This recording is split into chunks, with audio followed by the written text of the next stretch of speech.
Do you listen with your heart? What's going on, gang? Dr. Sean here, continuing the conversation on how you can win and how we can win together, primarily by leveraging the art of communication. Now, the question of listening with your heart, with our hearts, it comes up really all day and every day. We're talking to our kids, we're talking to our partners, we're talking to people that are close to us, our friends, people that we work with. We're sharing ideas, we're sharing experiences, and the question regarding how we are able to grow and transform our relationships and as individuals has everything to do with how a person feels that we are understanding how they feel. And they're looking for clues to see if we are aligned, if we're sharing their space emotionally, if we are sharing the shoes that they are wearing. In essence, what they are looking to see is if we are empathizing. And so recently I came across, let's say, an empathy scale, if you will, and I found it ever so helpful because it provides some reference points that we can use to make sure that we are providing what our loved ones are looking for. So the first spot on the scale is pitying.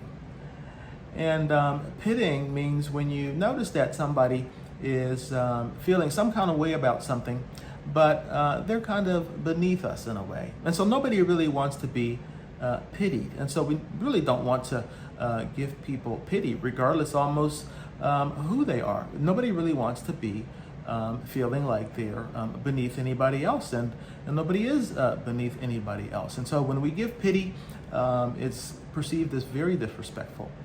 The next level up is sympathy. Sympathy means when we are attempting to understand a person, but from our own leverage point. From our own vantage point. And so a person may be sharing some, let's say, sensitive information. It might be some circumstances that they deem unfavorable, undesirable. They don't want them. And then, before getting too deeply involved or too close to them emotionally, we may say, yeah, I've been through that before. I know somebody else has gone through that. It's terrible. And so we're going through the motions of empathy, but the person really doesn't feel the love. Because what we're doing is we're maintaining a certain emotional distance. We're trying not to make ourselves vulnerable to their pain. And now sometimes this might be appropriate, so I'm not saying that the sympathy doesn't have a place in our daily exchange.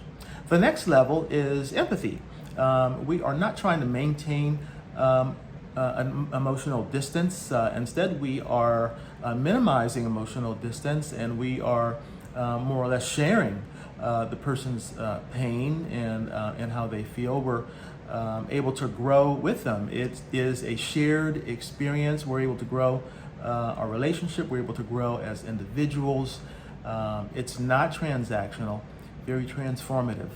A person does feel the love if they are open to feel the love. But as long as we are providing it, we're giving it, then I think that we are doing our parts. Now, the next level up is compassion. Compassion is you feel the person's pain, but you also have an interest in doing what you can to see it relieved.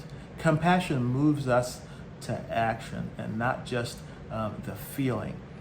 We might select when we are showing compassion and where we are showing compassion. We can't show it every and anywhere and with everybody all the time.